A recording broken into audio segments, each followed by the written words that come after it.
हरे कृष्ण। श्रीमन्नारायणीयं दशकम् 83।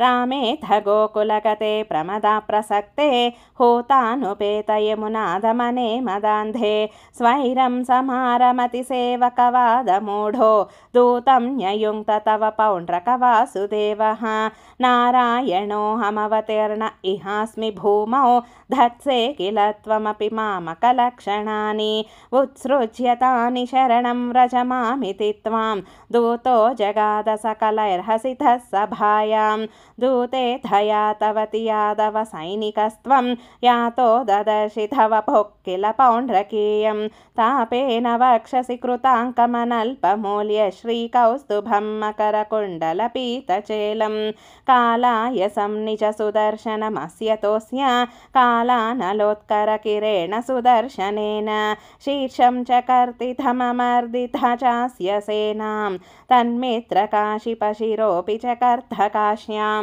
जाल्येन बालककिरापि किलाहमेव श्रीवासुदेव इति रूढमतिश्चिरं सः सायुज्यमेव भवदैक्यधिया गतोऽभूत् को नाम कस्य सुकृतं कथमित्यवेयात् काशीश्वरस्य तनयोऽथ सुदक्षिणाख्यः शर्वं प्रपूज्य भवते विहिताभिचारः कृत्यानलं कमपि बाणरणातिभीतैः भूतैः कथञ्चन वृतैः सममभ्यमुञ्चत् ताळप्रमाणचरणामखिलं दहन्तीं कृत्यां विलोक्य चकितैः कथितोऽपि पौरैः द्यूतोत्सवे किमपि नो चलितो विभो त्वं पार्श्वस्थमाशु विससर्जितः कालचक्रम् अभ्यापतत्यमितधाम्नि भवन्महास्त्रे हाहेति विद्रुतवती खलु घोरकृत्य रोषासु दक्षिणमदक्षिणचेष्टितं तं पुप्लोष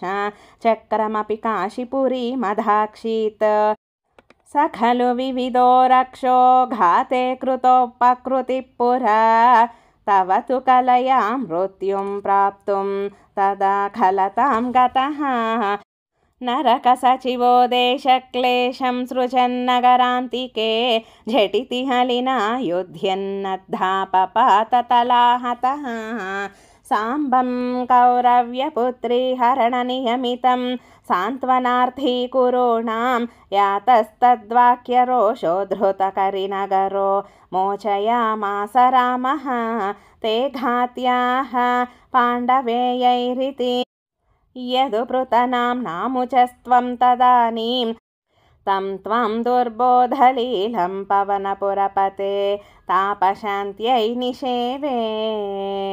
श्रीकृष्णाय परब्रह्मणे नमः। नारायण अखिलगुरो भगवन्नमस्ते।